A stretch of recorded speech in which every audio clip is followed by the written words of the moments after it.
నమస్తే welcome to our channel నేను సిరి. చంద్రబాబు నాయుడు గారి బాటలోనే కేసీఆర్ కూడా నడుస్తున్నారా అంటే అవుననే అనిపిస్తుంది. ఎందుకంటే కేసీఆర్ కూడా మన మోదీ గారిని కలవడానికి వెళ్తున్నట్టు సమాచారం వస్తుంది.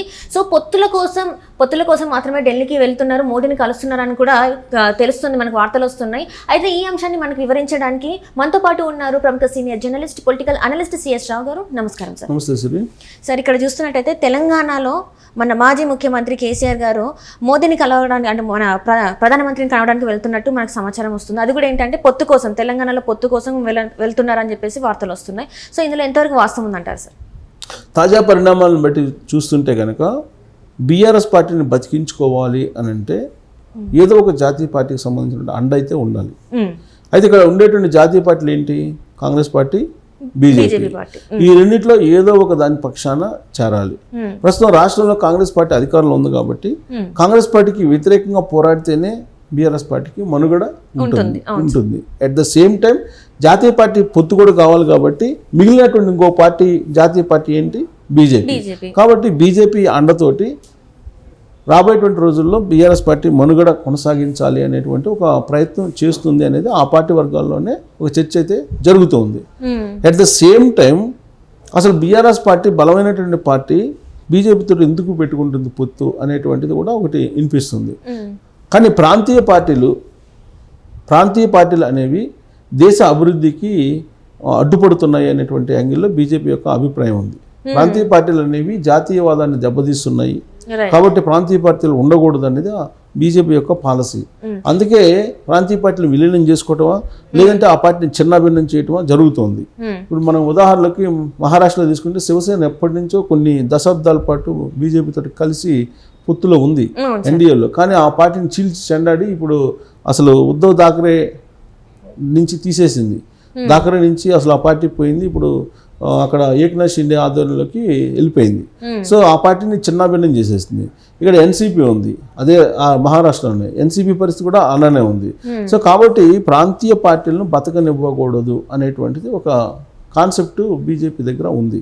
దాంట్లో భాగంగా తమిళనాడు కానీ, ఆంధ్రప్రదేశ్లో కానీ, లేదా తెలంగాణలో కానీ, దక్షిణ భారతదేశంలో ప్రధానంగా ఈ ప్రాంతీయ పార్టీలు అనేది చాలా బలంగా ఉన్నాయి. వీటిని బతకనివ్వకూడదు అనేటువంటి కాన్సెప్ట్లో బీజేపీ ఓవరాల్గా జాతీయ స్థాయిలో ఉండేటువంటి నేతల యొక్క ఆలోచనగా చెప్తూ ఉంటారు బీజేపీ వాళ్ళు. సో దాంట్లో భాగంగా ఇప్పుడు బీఆర్ఎస్ పార్టీ మొన్నటి వరకు అధికారంలో ఉంది. సెంటిమెంట్ తోటి అధికారం చలాయించింది 10 సంవత్సరాల పాటు. సో ఆ సెంటిమెంట్ పోయింది. 10 సంవత్సరాల పాటు క్యారీ చేసినటువంటి వ్యతిరేకత అంతా కూడా ఇప్పుడు బీఆర్ఎస్ పార్టీని వెంటాడుతూ ఉంది. ఒకప్పుడు టీఆర్ఎస్ పార్టీగా ఉన్నటువంటి దాన్ని బీఆర్ఎస్ పార్టీగా మార్చి దేశ్కి నేత అంటే ప్రధానమంత్రికి పోటీగా, ప్రధానమంత్రికి ఏం తెలియదు, ఆయనకి కరెంట్ ఇవ్వడం తెలియదు, మంచినీళ్ళు ఇవ్వడం తెలియదు. సో కాబట్టి నేనే మొత్తాన్ని దేశాన్ని కూడా మార్చేసేయాలి. సో దానికి మీరందరూ సహకరించాలి, తెలంగాణ మోడల్ చూపించి భారతదేశం వ్యాప్తంగా దేశకి నేతగా మారుతారని చెప్పి అప్పుడు కేసీఆర్ ప్రచారం చేశారు. దాంట్లో భాగంగా అనేక రాష్ట్రాలకు కూడా వెళ్ళారు ఆయన. పశ్చిమ బెంగాల్ వెళ్ళారు, కర్ణాటక వెళ్ళారు, పంజాబ్ వెళ్ళారు, తర్వాత ఇక్కడికి వెళ్ళారు, ఎక్కడికి చెన్నై వెళ్ళారు, తమిళనాడు. సో వీటన్నిటి కూడా తిరిగి ఆయన రైతులకు సహాయం కూడా చేశారు. చనిపోయినటువంటి రైతుల కుటుంబాలకు సహాయం కూడా చేశారు. మహారాష్ట్రలో అయితే అసలు పోటీకి దిగాలి అని చెప్పి ఆయన లోకల్ బాడీ ఎలక్షన్లో కూడా దిగి చావు దెబ్బ తిన్నారు అక్కడ.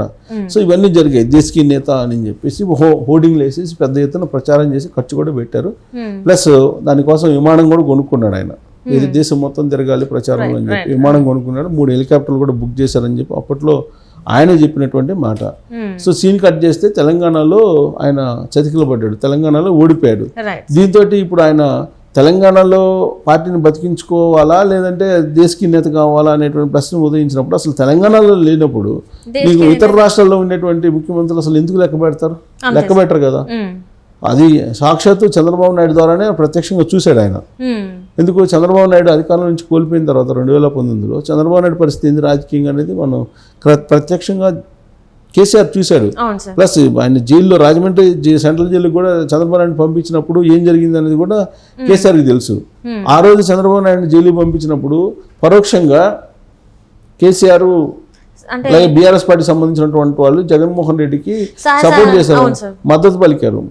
మద్దతు పలకడంతో పాటు కేటీఆర్ భలే సినిమా చూపించావు బ్రదర్ అని అంటూ, భలే సినిమా చూపించావు బ్రో అంటూ ఆయన ఒక ట్వీట్ కూడా ఆ రోజు చేయడం జరిగింది. ఎవరు? కేటీఆర్. అంటే జగన్మోహన్ రెడ్డి ఏం చేసినా కానీ సపోర్ట్ చేస్తూ వచ్చింది బీఆర్ఎస్ పార్టీ. సో ఇప్పుడు తెలుగుదేశం పార్టీ మనుగడ ఆంధ్రప్రదేశ్లో అలాగే తెలంగాణలో, అంటే తెలంగాణలో తెలుగుదేశం పార్టీ మనుగడ దాదాపుగా క్లోజ్ అయిపోయింది. ఇక ఆంధ్రప్రదేశ్లో నిలుపుకోవాలని అంటే కనుక ఏం చేస్తున్నాడు చంద్రబాబు నాయుడు, బీజేపీ తోటి పొత్తు దాదాపు ఖరారు చేసుకున్నాడు. సో ఇక్కడ తెలంగాణలో ఇప్పుడు తెలుగుదేశం పార్టీ తర్వాత మనుగడ సాగించలేనటువంటి పార్టీ ఏం కనిపెడుతుందంటే B R S party. So B R S party బతికి బట్టగట్టాలంటే ఎవరితో పొత్తు పెట్టుకోవాలి, బీజేపీ తోటే పొత్తు పెట్టుకోవాలి. లేదా కాంగ్రెస్ తో పొత్తు పెట్టుకుంటే కేంద్రంలో బీజేపీ అధికారంలో ఉంది, రాష్ట్రంలో కాంగ్రెస్ ఉంది, కాబట్టి ఆ పార్టీ ఈ పార్టీ రెండు కలిపి క్లోజ్ చేసేటువంటి అవకాశం ఉంది. కాబట్టి ఇప్పుడు బీజేపీతో పొత్తు పెట్టుకుంటే కాంగ్రెస్ పార్టీ దగ్గర నుంచి కాంగ్రెస్ పార్టీ ఇప్పుడు ఆల్రెడీ ఎంక్వైరీలు వేసేటువంటి అవకాశం ఉంది ఎవరి మీద, కేసీఆర్ కల్వకుంట్ల ఫ్యామిలీ మీద. సో ఈ కేసులన్నీ ఎదుర్కోవాల్సి వస్తుంది. సో ఇలాంటివన్నీ లేకుండా ఒకసారి కనుక బీజేపీలో చెప్తే కేంద్ర ప్రభుత్వం యొక్క అండ ఉంటుంది, కాబట్టి ఈ కేసుల నుంచి తప్పించుకోవచ్చు అనేది ఒక ఆలోచన. రెండేంటంటే పార్టీని కాపాడుకోవచ్చు అనేది ఇంకొకటి.